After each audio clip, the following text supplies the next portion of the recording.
आपल्याला विनंती आहे साहेब, एक रयत सेवक मध्ये काम करणारा कोळपे म्हणून तरुण आहे, प्रचंड आपल्यावर प्रेम करतो.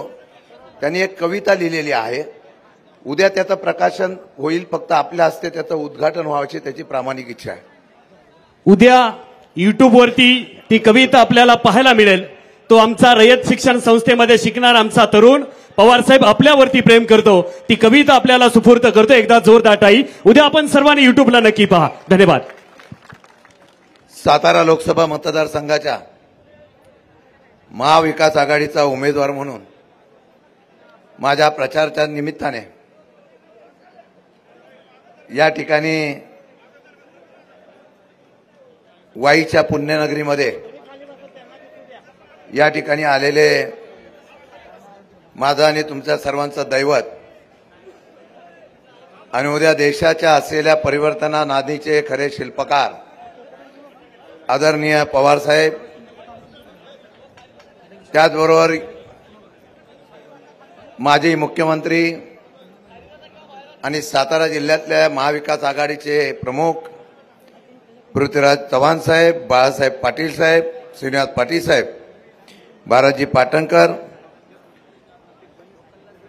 दीपकजी पवार, शफीक शेख, सारंग पाटील, सुने माने, सुरेश जाधव, सचिन मोहिते, संदीप देसाई, सुनील गव्हाणे, वर्षाताई देशपांडे, सर्व राष्ट्रवादीचे अध्यक्ष संजय जगदाळे, सतीश चव्हाण, सर्व व्यासपीठावर असलेले मान्यवर, आमचे दिलीप बाबर असतील, प्रसादजी सुर्वे असतील आणि गेले 8-15 दिवस मनापासून पवार साहेबांसाठी काम करणारे सर्व निष्ठावंत कार्यकर्ते, उपस्थित बंधू भगिनींनो, माझ्या पत्रकार मित्रांनो,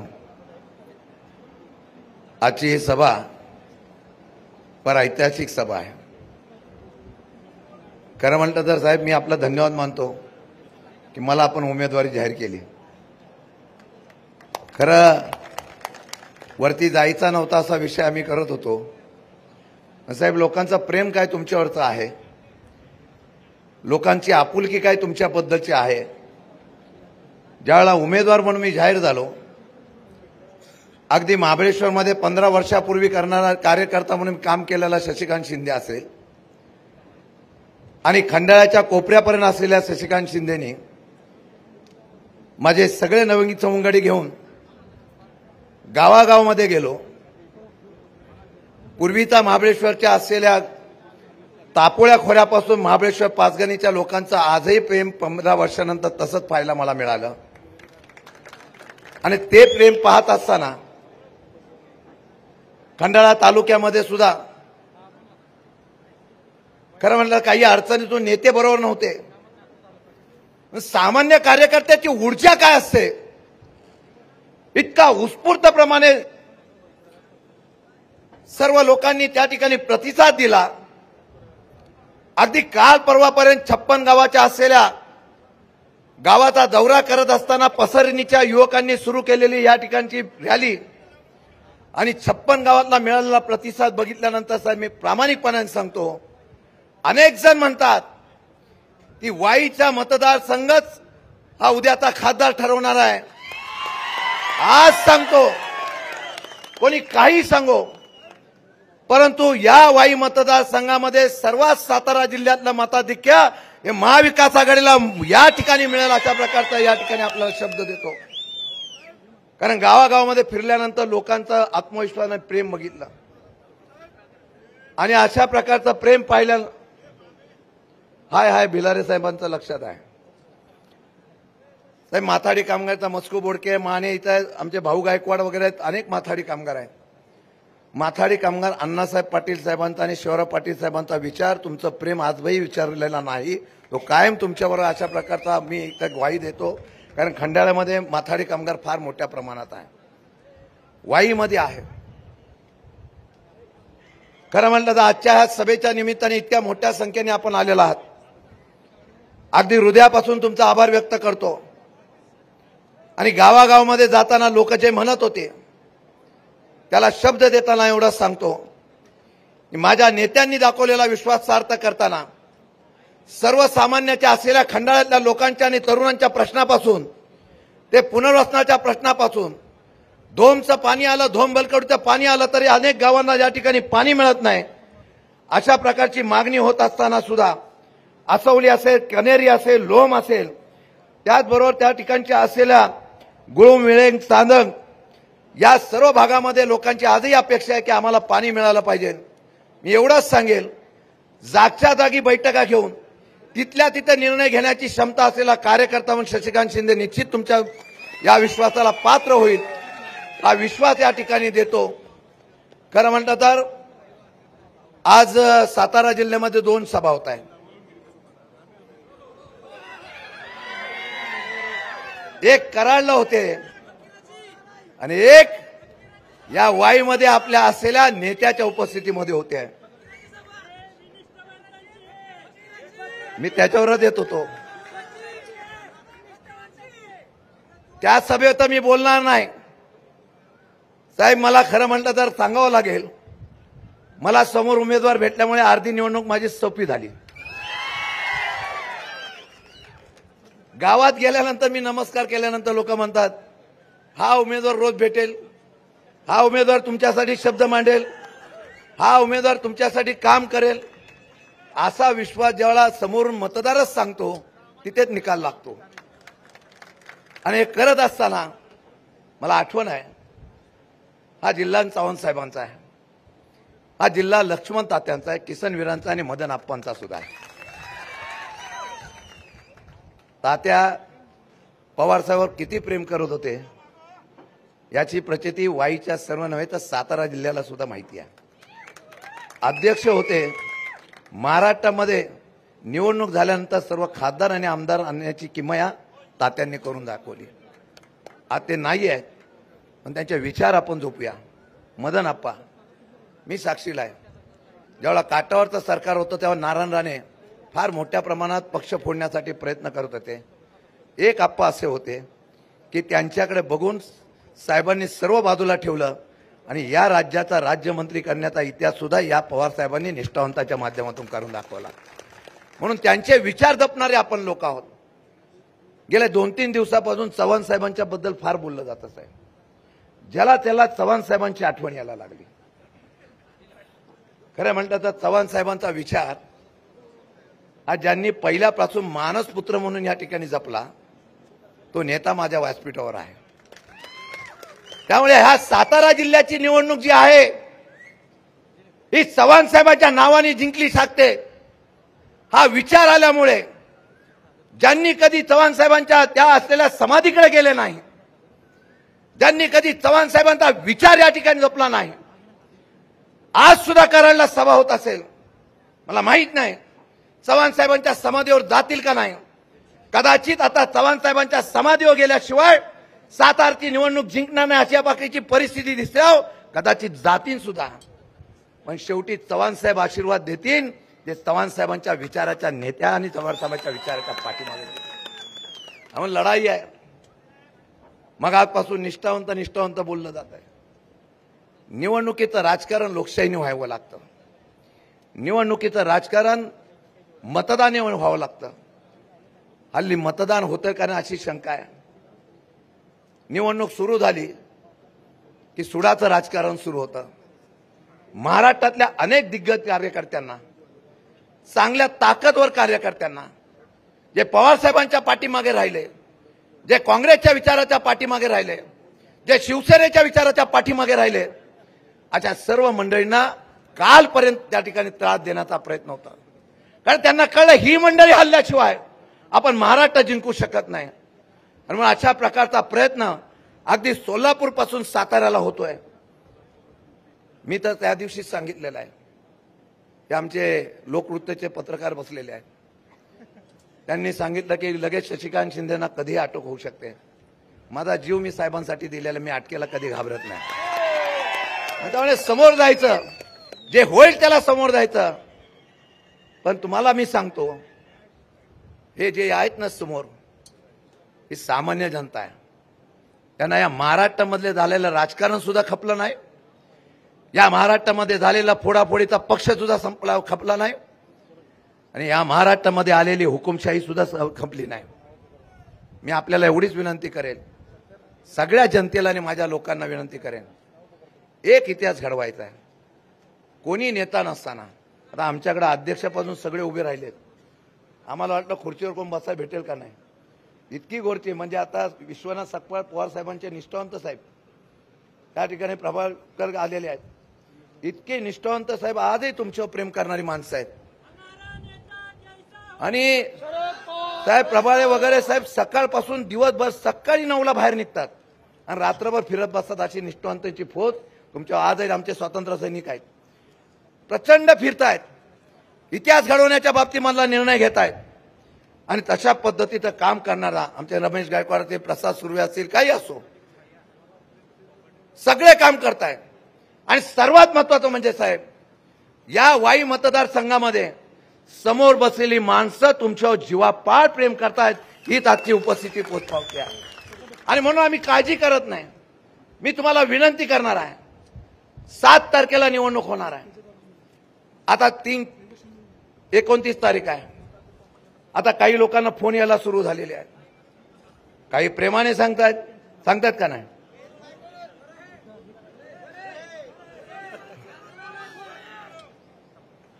म्हणजे लोक पण हुशार आहेत साहेब.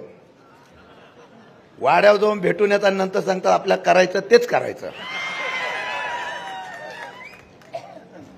प्रकाश पाटील आहे. हा महाबळेश्वरच्या सगळ्या नगरसेवकांनी सगळ्या प्रामाणिक लोकांचं पण आभार मानतो.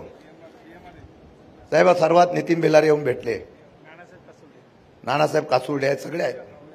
सगळ्यांची नावं घेतली तर माझा भाषणाचा वेळ साहेबांचा निघून जाईल. हे आहेत सगळे. साहेब बाळासाहेब भिलारेंचा उल्लेख करतो साहेब.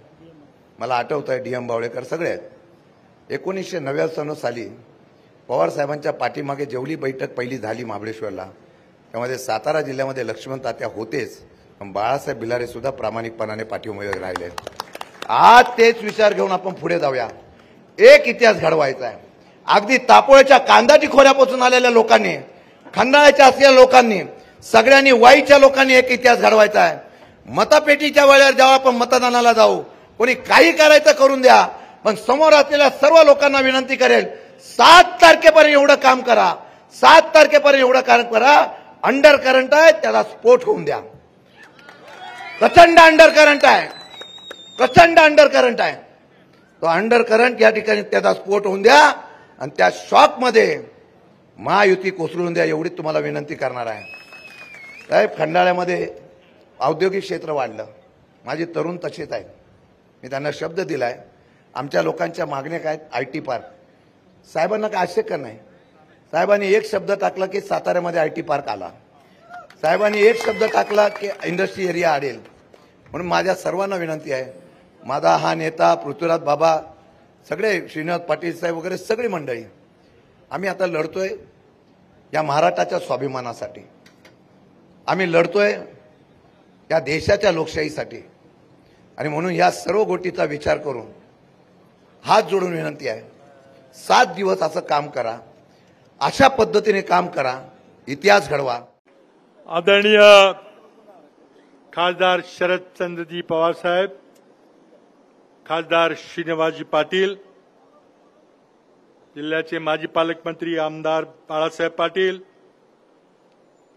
महाविकास आघाडीचे, इंडिया आघाडीचे, राष्ट्रवादी काँग्रेस शरद पवार गटाचे लोकप्रिय उमेदवार आमदार शशिकांतजी शिंदे, सुरेशराव जाधव, सुनील माने, सुनील मोहिते, डॉक्टर भरत पाटणकर, वर्षा देशपांडे, व्यासपीठावरील सर्व मान्यवर आणि वाईच्या विराट सभेकरता उपस्थित आपण सर्व बंधू भगिनी आणि युवक मित्रांनो, या सभेची उपस्थिती पाहिली तर निवडणुकीचा निकाल काय लागणार आहे याबद्दल कुणाच्या मनात काही शंका असायचं कारण नाही. एक ऐतिहासिक निवडणूक आहे. महाराष्ट्रामध्ये 6 पक्ष आहेत. एका बाजूला 3, दुसऱ्या बाजूला 3.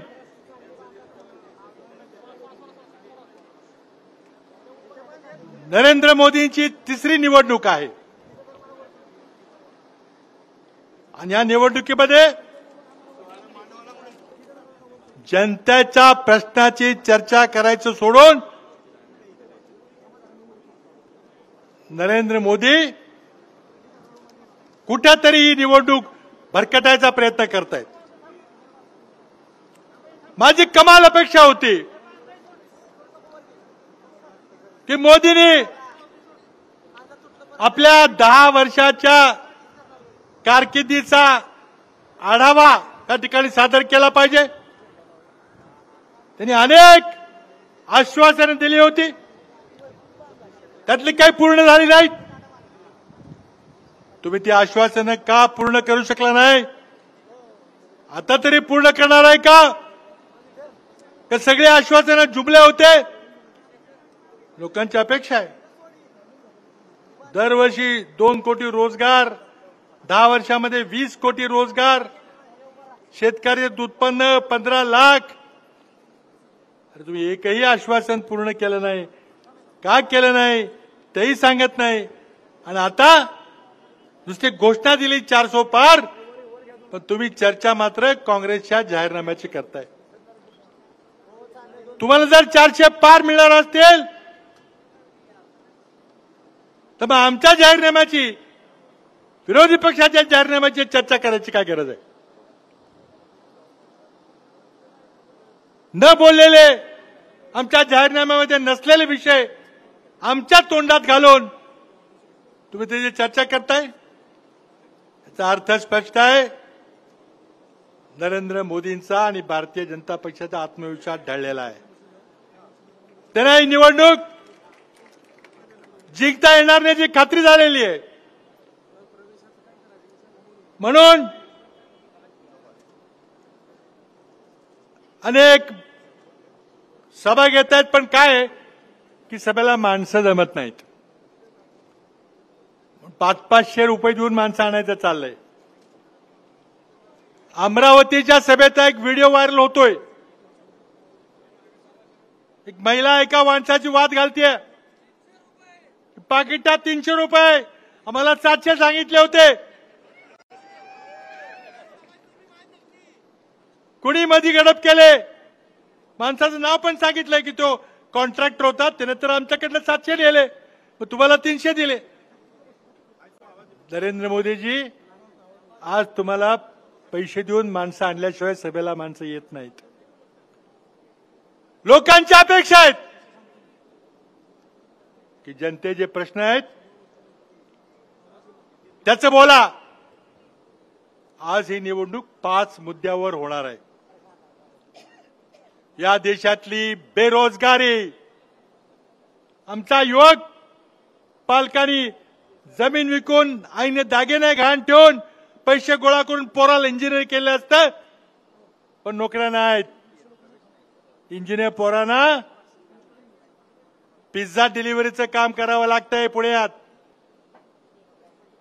नोकऱ्या नाही, कारण नरेंद्र मोदींनी अर्थव्यवस्थेचं वाटाळं करून टाकलंय. आज नरेंद्र मोदी सांगतात की आमची अर्थव्यवस्था 5व्या क्रमांकाची झाली. आम्हाला अभिमान आहे. या देशातील कष्टकरी जनतेने, शेतकऱ्यांनी, कामगारांनी या देशाला 5व्या क्रमांकावर नेलंय. पण मी आपल्याला सांगतो, नीट ऐका, तर या देशाचा विकास ज्या गतीनं डॉक्टर मनमोहन सिंग आणि शरदचंद्रजी पवार हे 2004 ते 14 पर्यंत केंद्रीय मंत्रिमंडळात होते, त्या मंत्रिमंडळानं जो देशाचा विकास केला, मोदीजी तुमच्या 10 वर्षात जर त्या गतीनं विकास झाला असता तर आज आपला देश 3ऱ्या नंबरवर असता. 5व्या नाही, 3ऱ्या नंबरवर असता. तुमच्या नेतृत्वाखाली अर्थव्यवस्था मंदावलेली आहे, विकास दर घसरलेला आहे, म्हणून नोकऱ्या नाहीत. आणि मोदींना सरकार चालवायला भरमसाठ कर्ज काढावं लागतंय. मगाने आमच्या अश्विनीताईंनी तुम्हाला आकडे सांगितले, तिप्पट कर्ज करून ठेवलंय, तरी बी देश चालत नाही. पगार द्यायला पैसे नाहीत, पेन्शन द्यायला पैसे नाहीत, मग भरमसाठ कर लावलाय. पेट्रोल, डिझेल, गॅसवर 32 लाख कोटी रुपये नरेंद्र मोदींनी डिझेल पेट्रोल गॅसच्या वर कर लावून गोळा केले, तरी बी भागत नाही. म्हणून मग नेहरूंनी इंदिराजींनी सुरू केलेले सरकारी कारखाने विकायचं चाललेलं आहे. अगदी आपल्या घरातल्या गृहिणीचं मंगळसूत्र जेव्हा घाण ठेवायची पाळी येते तशी पाळी आज देशावर आलेली आहे. भारताचं 14 लाख सैन्य आहे, पण सैन्याचा पगार आणि पेन्शन द्यायचं मोदीला अवघड झालंय. म्हणून तर रेग्युलर आर्मी बंद करून 3 वर्ष कॉन्ट्रॅक्टवर आता आर्मी उभी करायची आहे. अग्निवीर 19 वर्षाच्या पोराला घेतलं, त्याचं ट्रेनिंग केलं, कवायत केली, शस्त्राचं ट्रेनिंग दिलं आणि 3 वर्षाला सोडून दिलं.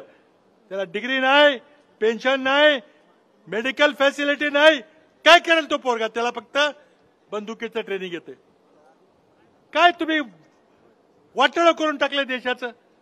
आज देशाच्या सुरक्षेबद्दल नरेंद्र मोदी बोलत नाहीत. चीननं 4000 वर्ग किलोमीटर आपला भूभाग लडाख मधला व्यापलेला आहे. आणि नरेंद्र मोदी म्हणतात नाही नाही ते काय आत आले, त्यांनी काय जमीन घेतली नाही. उपग्रहाचे फोटो दाखवत आहेत. चीन रस्ते बांधते, पूल बांधते, नवीन नवीन शहरं लडाखमध्ये आपल्या भूमी करते, पण नरेंद्र मोदींची बोलायची तयारी नाही. आता हे अग्निवीर कॉन्ट्रॅक्टचे 3 वर्षात शिकवलेले लोक चीनचा मुकाबला करणार आहेत. मित्रांनो, दुसरा प्रश्न आहे शेतकऱ्यांच्या परिस्थितीचा. मोदींनी शेतकऱ्यांना न विश्वासात घेता, पार्लमेंटला न विश्वासात घेता 3 कायदे बदलून टाकले. आपल्या मुठभर मित्रांचा फायदा करता देशात प्रचंड मोठं आंदोलन झालं. वर्षभर आंदोलन चाललं. 700 लोकांचे त्या ठिकाणी जीव गेला, तरी बलिदान दिलं. शेवटी नरेंद्र मोदींना माघार घ्यावी लागली, ते कायदे परत घ्यावे लागले. देशाच्या शेतकऱ्यांनी नरेंद्र मोदी सरकारचं नाक मातीत रगडलं. मोदींचा अपमान झाला आणि त्या अपमानाचा बदला घेण्याकरता शेतकऱ्यावर तुम्ही आता सूड घेताय. जरा शेतीच्या मालाला दर चांगले आले की लगेच तुम्ही निर्यात बंदी करताय. साखरेवर निर्यात बंदी, गव्हाची निर्यात बंदी, तांदळाची निर्यात बंदी. कांद्याला 40 रुपये किलो दर असताना तू एकदम निर्यात बंदी करून 7 रुपये आणलं. काय वाटत असेल त्या शेतकऱ्याला? आणि आज तुम्ही फक्त गुजरात मधला कांदा निर्यात करायची हा निर्णय घेतलेला, फक्त गुजरातचा, महाराष्ट्रातला नाही. आज तुम्ही निर्णय घेतलाय की 1,33,00,000 रुपयाचं तेल आयात करायचा निर्णय घेतलाय. सोयाबीनचे दर मुद्दाम तुम्ही पाडले. शेतकऱ्यावर सूड घ्यायचं चाललेलं आहे. मतदान करताना सगळ्या गोष्टींचा विचार करावा लागेल. चौथा मुद्दा भ्रष्टाचाराचा आहे. प्रचंड मोठा अपराध. निवडणूक रोख्यातून हजारो कोटीचा भ्रष्टाचार, जगातला सर्वात मोठा स्कॅम नरेंद्र मोदींनी केला. Cashless corruption. नोटबंदीमुळे तर, जीएसटीमुळे आणि लॉकडाऊनमुळे देशाचं वाटोळ झालं, लघु उद्योगांचं वाटोळ झालं, रोजगार भेटला. पण नरेंद्र मोदींनी मात्र कॅशलेस करप्शन आणलं. नुसतंच आर्थिक करप्शन नाही तर नैतिक करप्शन. महाराष्ट्रामध्ये जे सरकार पाडली, शिवसेनेचं सरकार पाडलं, राष्ट्रवादीचं सरकार पाडलं, अरे त्या सगळ्या कृत्याला नरेंद्र मोदींचा राजाश्रय होता. नरेंद्र मोदींच्या परवानगीने सगळं घडलेलं आहे. तुम्ही सांगताय न खांगवा न खाणे दूंगा, याच्यापेक्षा मोठा भ्रष्टाचार नाही. म्हणून मग शेवटचा मुद्दा, आपला देश आता हुकुमशाहीकडे चाललेला आहे. 370 खासदार पाहिजे, 400 पार पाहिजे. का पाहिजे? काही खासदार भाजपचे बोलले आम्हाला संविधान बदलायचं आहे. आज डॉक्टर बाबासाहेब आंबेडकरांच्या संविधानामुळं नुसताच आंबेडकरी जनतेला नाही, नुसताच ओबीसीला नाही, तर तुमच्या आमच्यासारख्या बहुजन समाजाला देखील लाभ मिळालेला आहे. 47 पूर्वीची काय परिस्थिती विचार करा. त्या राज्यघटनेमुळे आपल्याला समान अधिकार, समान न्याय मिळालेला आहे. ते राज्यघटना बदलायची आहे. जेव्हा राज्यघटना तयार होत होती ते आरएसएस वाले म्हटले की नव्या राज्यघटनेची काय गरज आहे, आपल्याकडे मनुस्मृती आहे. त्यांना पुन्हा वर्ण व्यवस्थेवर आधारित समाज व्यवस्था आणायची आहे. आपण डोळ्यात तेल घालून त्याने निवडणुकीमध्ये शशिकांत शिंदे यांना निवडून दिलं नाही तर पश्चाताप करायची वेळ येईल. माथाडी कामगारांचा मुलगा, तुमच्या शेजारच्या जावली खोऱ्यातला हा युवक, आज तुम्हाला दररोज हाक माराल तेव्हा तुमच्या हाकेला ओ द्यायला भेटायला येईल. आज विरोधी पक्षाच्या उमेदवारांना 5व्या वेळेला तिकीट मिळतंय. 5व्यांदा दिलं तिकीट. 15 वर्षात तुम्हाला कधी भेटले? 15 वर्षात तुमच्या सुखदुःखात कधी सहभागी झाले? निवडणूक आले की लगेच पुन्हा जायचं, छत्रपती नाव सांगायचं, पुन्हा तिकीट घ्यायचं. आता सातारा लोकसभा मतदारसंघातली जनता, वाईची जनता, आमच्या कराडपाट्याची जनता बिलकुल आता त्या भूलथापांना बळी पडणार नाही. सरकारने कितीही प्रेशर टाकलं, मोदींनी आणखी 2 सभा घेतल्या तरी काही उपयोग होणार नाही. की वाईच्या प्रचंड सभा पाहिल्यावर कुणाच्या मनात विश्वास राहणार नाही की शशिकांत शिंदे हे 4 तारखेला जेव्हा निकाल लागेल तर प्रचंड बहुमताने विजयी होतील. मागच्या वेळेला 2 पक्षांनी 90,000 मतांनी पाडलं. आता तर शिवसेना आलेली आहे, 3 पक्ष आहेत. 1.5 लाखाच्या पुढे मार्जिन होणार कराय, हातवर करा. आपल्या सर्वांचे लाडके नेते आदरणीय शरदचंद्रजी पवार साहेब बोलतात. एकदा जोरदार टाळी आपल्या सह्याद्रीसाठी. पवार साहेब ना थकला हा महाराष्ट्राचा वाघ, महाराष्ट्राच्या स्वाभिमानासाठी तेवढ्याच ताकदीनं उभा राहिला ते आदरणीय पवार साहेब बोलतायत. एकदा हात वरती, जोरदार टाळी आदरणीय पवार साहेबांसाठी.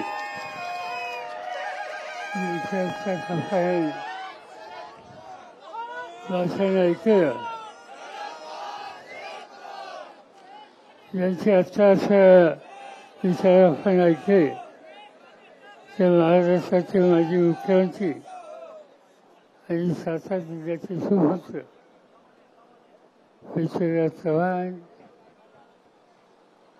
दुसरे सातारा जिल्ह्याचे सुपुत्र आणि सिक्कीमचे माजी राज्यपाल श्रीनिवास पाटील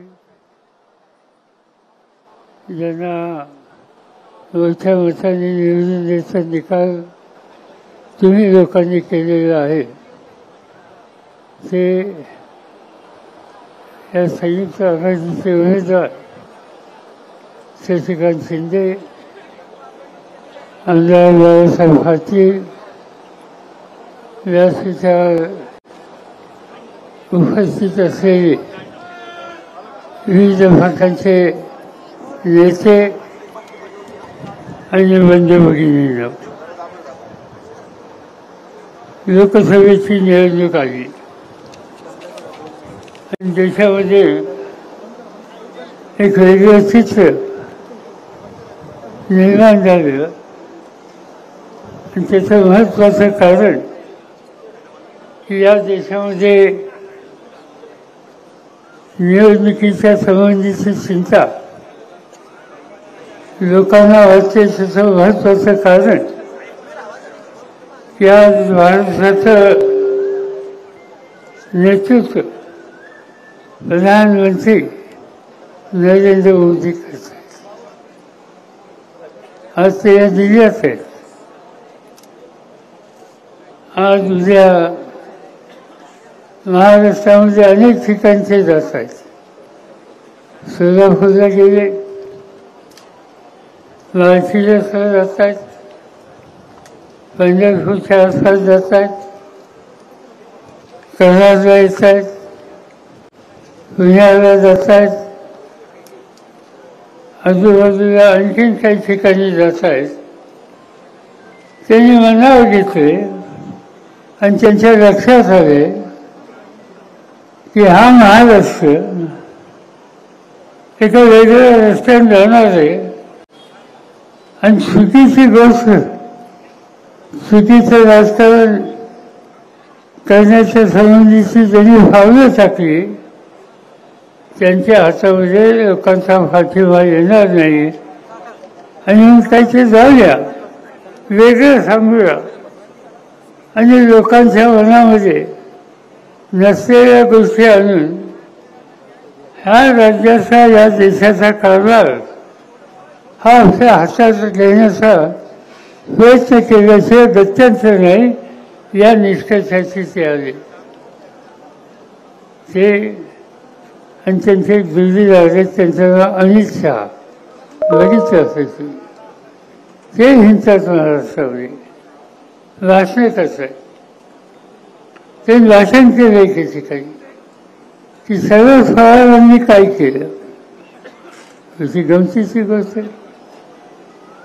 हे ग्रस्त आता देशाचे गृहमंत्री आहेत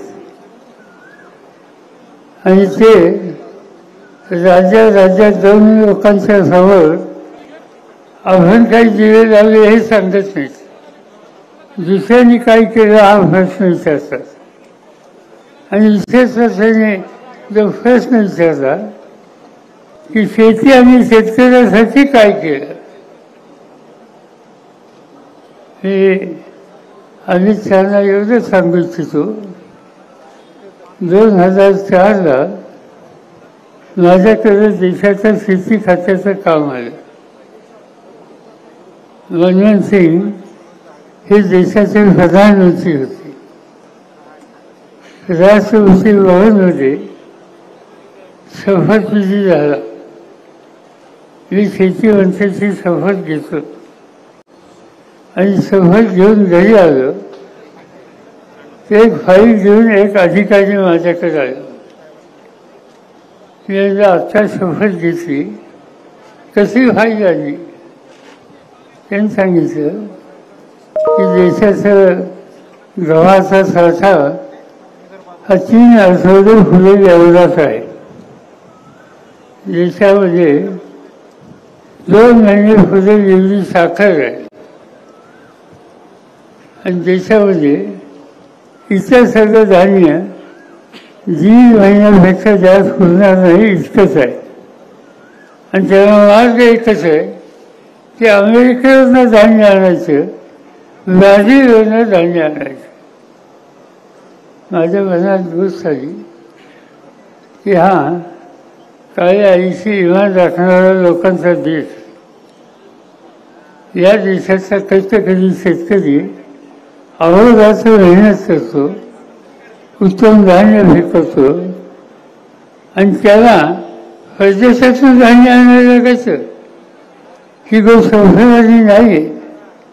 मी काय त्या फाईलवर सही केली नाही. आणि दुसऱ्या दिवशी डॉक्टर मनमोहन सिंगांचा फोन आला आणि त्यांनी सांगितलं की पवार साहब जो फाइल आपके पास भेजी है वो आपने देखी. हाँ देखी. बहुत गंभीर स्थिति जो देश में पैदा हो जाएगी. आप जल्दी से जल्दी ये फाइल साइन करके क्लियर करिए. ती केली मी, पण माझी अस्वस्थता गेली नाही. या लोकांच्या हातामध्ये राज्य होतं आणि त्या सवन काळामध्ये या देशाला गरज असेल तेवढं अन्नधान्य पिकू शकत नाही. ही काही देशाची प्रतिष्ठा नाही. आणि लोकांनी निकाल घेतले. निकाल हे घेतले शेतीमालाची किंमत वाढवायची, शेतकऱ्याच्या डोक्यावर कर्ज कमी करायचं, त्याला नवीन बियाणं द्यायचं आणि त्याच्या जीवनात परिवर्तन होईल अशा प्रकारचे निर्णय घेतले. आणि ते निर्णय घेतले आम्ही. आणखी काही दिवसांना बातमी आली की यवतमाळ जिल्ह्यामध्ये एका शेतकऱ्याने आत्महत्या केली. शेतकरी आत्महत्या करतो याचा काही अर्थ आमच्या धोरणामध्ये कुठे कंसच आहे, कुठे चूक आहे आणि त्याच्या खोलात गेलं पाहिजे. तो निर्णय बदलला पाहिजे. मी प्रधानमंत्र्यांना विनंती केली की शेतकरी आत्महत्या करतो ही काही लहान सहान गोष्ट नाही. त्यांनी का आत्महत्या केली हे आपण दोघांनी जाऊन बघितलं पाहिजे. काही चुका असतील आपल्या तर ते दुरुस्त केल्या पाहिजे. दुसऱ्या दिवशी आम्ही यवतमाळला गेलो. त्या शेतकऱ्याच्या घरी गेलो ज्यांनी आत्महत्या केली. त्याची पत्नी माऊली 11 वर्षी रडत होती. मी तिला समजावलं, तिला विचारलं की घरामध्ये किती लोक आहेत. तिने सांगितलं एक मुलगा आहे, तो 10वीला शिकतोय आणि एक मुलगी आहे तिचं लग्न ठरलं. तिला झालं काय आत्महत्या करायला. त्यांनी सांगितलं की खाजगी सावकाराचं 20,000 रुपयाचं कर्ज होतं आणि ते कर्ज देता आलं नाही. सावकार घरी आला आणि घराची भांडी कुंडी त्याने बाहेर काढली आणि माझ्या घराची भांडी कुंडी रस्त्यावरली. हे या मुलीचं लग्न ठरलं. तिच्या वेळाला सासरच्या लोकांना कळलं. त्यांनी लग्न मोडलं आणि लग्न मोडलं ते काही माझ्या नवऱ्याला सहन झालं नाही. कर्ज फेडू शकला नाही. बाजारात गेला, इंजिनची वाटली घेतली, घटाघटा फेरला आणि जीव देऊन टाकला. डोक्यावरचं कर्ज देऊ शकला नाही म्हणून वडिलांच्या आत्महत्या करतो. हे तिथं भारतामध्ये आणि हे बदललं पाहिजे. हा विचार आम्ही लोकांनी केला. दिल्लीमध्ये परत गेलो. रिझर्व्ह बँक, नाफाड या बँकांच्या लोकांना बोलवलं आणि शेतकऱ्याच्या डोक्यावरचं कर्जाचा काही निकाल घेता येईल, कसं घेता येईल याची चर्चा केली. शेवटी हा निकाल घेतला की त्यांच्या डोक्यावरचं कर्ज माफ केल्याशिवाय दुसरा काही फायदा नाही. मनमोहन सिंगांनी फाशीवर दिला आणि एका हुकमाने 70,000 कोटीचं कर्ज माफ केलं आणि ज्या बँकेचं कर्ज लोकांनी घेतलं तो वेळ परत करत नसेल तर 11 आणि 12% व्याजाचा दर होता तो दर 3% पर्यंत आणलेला आहे. तुम्ही आज सातारा जिल्हा मध्यवर्ती सरकारी बँकेत चौकशी करा. वेळेवर कर्ज फेड जे करतात त्यांचा व्याजाचा दर कमी झाला का नाही आणि तो केला. सर्व देशामध्ये केला. हा निकाल आम्ही लोकांनी घेतला. त्याचं महत्त्वाचं कारण त्या शेतकऱ्याचं दुखणं आम्हा सगळ्यांच्या जीवाला लागलेलं दुसरं होतं.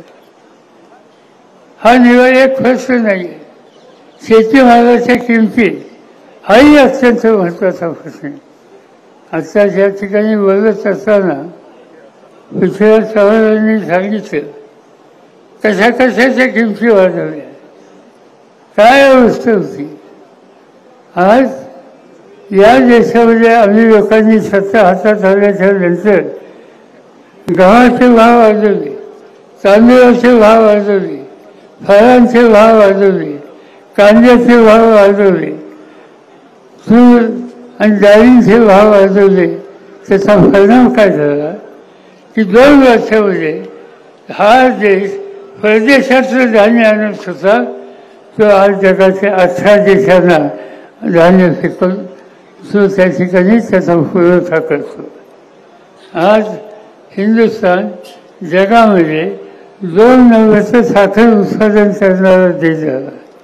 आज हिंदुस्थान जगामध्ये 2 नंबरचा गहू तयार करणारा देश झाला. आज भारत जगामध्ये 1 नंबरचा तांदूळ पिकवणारा हा देश झाला. हा सगळा बदल का झाला तर घामाची किंमत, त्याचा फायदा द्यायचा निकाल आम्हा लोकांच्या सरकारने त्यामध्ये केला. त्याचा फायदा झालेला आणि याच्यामध्येच भाजप ज्यावेळी आम्ही कांद्याचे भाव वाढवले, निर्यातीच्या संबंधीची धोरण आखली. मला असंच एक दिवस का लोकसभेमध्ये गेल्याच्या नंतर त्या लोकसभेमध्ये दंगा सुरू झाला आणि का दंगा सुरू झाला याची चौकशी केली तर भाजपचे खासदार गळ्यात कांद्याच्या माळा घालून सभागृहात आले. त्यांना विचारलं तुमचं म्हणणं काय. त्याने कांदा भयंकर महाग झाला आणि तुमचा निषेध करतो, कांद्याच्या किमती खाली आणणार. मला विचारलं गेलं सभापतींच्याकडून तुमचं काय म्हणणं आहे. मी त्यांनी सांगितलं कांदा हे पीक जिल्ह्यात शेतकऱ्याचं आहे. कांदा हे मोठ्या बागायतदाराचं पीक नाही. कधीतरी पैसे मिळतात आणि कांदा समजा महागला त्यावेळी काही संसार वृद्धी असं होत नाही. रोजच्या खाण्यामध्ये कांद्याचा खर्च किती कांदे माणूस खाऊन खाऊन खाईल. आणि त्यावेळेस कांद्याचे भाव वाढले म्हणून गळ्यात माळा घालून कांद्याच्या सभागृहात दंगा करणं हे काही शहाणपणाचं लक्षण नाही. मला विचारलं गेलं तुमचं म्हणणं काय.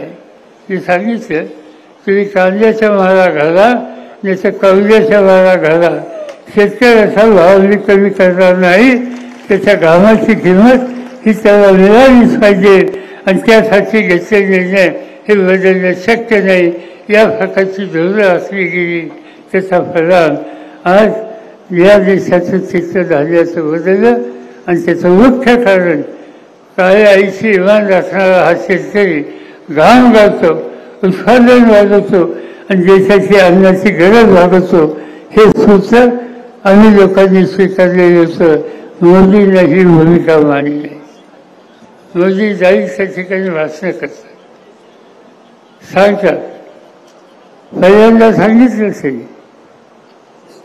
की 10 वर्ष त्यांच्या हातात सत्ता झाली. त्या सत्तेचा वापर ही महागाईची स्थिती आहे ती बदलणार. काय केलं त्याचा उल्लेख आत्ताच या ठिकाणी केला गेला. पृथ्वीराज चव्हाणांनी इंधनाच्या तेलाचे भाव वाढवले, कमी नाही केले. गॅस सिलेंडरचे भाव वाढवले, कमी नाही केले. तूर डाळी आणि या सगळ्या शेतकऱ्याचे भाव कमी केले आणि दुकानदारांचे मोठ्या व्यापाऱ्यांचे त्यांचे भाव असे कमी केले. आणि ही सगळी धोरणं जी असतात ती आज धोरणं या देशाची महागाई कमी करण्याची नाही तर ती महागाई वाढवण्याच्या संबंधीची आहे. आणि म्हणून जो महागाई वाढवतो त्यांना सत्तेवर बसण्याचा अधिकार नाही. हा निकाल समोर घ्यावा लागेल आणि त्यासाठी ही निवडणूक महत्त्वाची आहे. त्यासाठी शशिकांत शिंदेंना मतदान करणं हे तुमचं माझं सगळ्यांचं गरज आहे. आज या देशामध्ये पक्ष फोडणं हा एक महत्त्वाचा उद्योग झाला. एक जणे राज्याचे मुख्यमंत्री म्हणून ज्यांनी काम केलं ते ग्रस्त देवेंद्र फडणवीस एक दिवशी जाहीरपणानं बोलले. 2 पक्ष फोडून आज मी या ठिकाणी आलो. आणि काही उभं करायला अक्कल लागते, फोडायला अक्कल लागत नाही, देण्याला अक्कल लागत नाही. आणि तुम्ही 2 पक्ष फोडले. काय झालं त्याच्याबद्दल? पक्ष फोडले. काही लोकांना तुम्ही संधी दिली पण या देशाचं संबंध राजकारण उद्ध्वस्त करण्याची भूमिका तुम्ही त्या ठिकाणी घेतलेल्या ही भूमिका लोकांना पसंत नाही. काही लोक आपल्याचे सुद्धा गेले, त्यांनी काही वेगळी भूमिका घेतली. हा देश एकसंघ ठेवायचा असेल तर या देशाची लोकशाही मजबूत करायची असेल तर राजकीय पक्ष हे व्यवस्थित चालतील याची काळजी घेतली पाहिजे. आणि ती भूमिका आम्ही लोक घेऊ पाहतोय. आज ज्यांच्या हातात सत्ता आहे त्यांना या गोष्टीच्या संबंधीचं चर्चा करत नाही. आणि हेच काम ठिकठिकाणी जाऊन आज देशाचे प्रधानमंत्री करत आहेत. आम्हाला लोकांच्या टीकाची फळी करतात. कुठेही गेले टीका करायची. पहिली टीका करतात राहुल गांधींचं. शहाजादा क्या कर रहा है असं सांगतात. आणि राहुल गांधी या ठिकाणी वाई नगरीमध्ये या विभागाचे सुपुत्र यांनी आज ऐतिहासिक सभा गाजवलेली आहे. आणि आमच्या कोयना विभागाच्या वतीनं आणि कोयना विभागात जे नातं आहे जे वातावरण आहे खऱ्या अर्थानं आज ही विजयाची तुतारी आदरणीय शरदचंद्रजी पवार साहेब यांच्या मार्गदर्शनाखाली या ठिकाणी झालेली आहे. हा असा विजय साहेबांकडून आपण आजच्या सभेचं निमित्त प्रतिक्रिया जाणून घेऊया. सभा चांगली झाली. 15 वर्षापूर्वी त्या पद्धतीने मी कापोळ्या आणि महाबळेश्वर विभागामध्ये काम केलं होतं की परत त्यांचं प्रेम परत मला पाहायला मिळालं. प्रचंड प्रमाणात लोक उत्स्फूर्तपणे महाबळेश्वर, पाचपणी वगैरे कापोळा वगैरे ह्या कुठल्यात आली होती. आणि त्या प्रेमाच्या ह्याच्यावर पवारसाहेबांची चंद्रबाबांची समर्थन कुठे झाली. मला वाटतं लोकांमध्ये चांगल्या प्रकारचा या ठिकाणी उत्साह आहे आणि निवडणुकीचा निकाल चांगला झाला. आपल्यासोबत माताडी कामगारांचे जे प्रतिनिधी आहेत ते या ठिकाणी खास या सभेला आलेले आहेत, त्यांच्याकडून आपण प्रतिक्रिया जाणून घेऊ. हे पहा, या सातारा जिल्हा लोकसभेमध्ये आपल्या माथाडी कामगारांचे नेते माननीय शशिकांत शिंदे यांचा विजय निश्चित आहे. संपूर्ण माथाडी कामगार, मग तो वाई असो, खंडाळा असो, महाबळेश्वर असो, कोयनाबाग, मेळाबाग, कुडाबाग, संपूर्ण माथाडी कामगार हा शिंदे साहेबांच्या पाठीमागे गेले 20 वर्ष, पहिले 10 वर्ष दावलीमध्ये ते आमदार होते आणि त्यानंतरसुद्धा आता त्यांना 15 वर्षांनी परत संधी मिळालेली आहे खासदारकीची. म्हणून शिंदे साहेबांची तुतारी जोरात वाजणार आहे आणि दिल्लीमध्ये वाजणार आहे. 2 लाखाच्या लीडने शिंदे साहेब विजय होतील असा आम्ही माथाडी कामगारांच्या वतीनं तुम्हाला विश्वास देतो. या ठिकाणी आज वाई नगरीमध्ये एक ऐतिहासिक सभा झालेली आहे आणि ह्या लोकांच्या प्रतिक्रिया होत्या. जे उमेदवार आदरणीय शशिकांत शिंदे साहेब होते त्यांनी देखील आपल्याला प्रतिक्रिया दिलेल्या आहेत. Nitin Gaikwad, DDM news, Wai.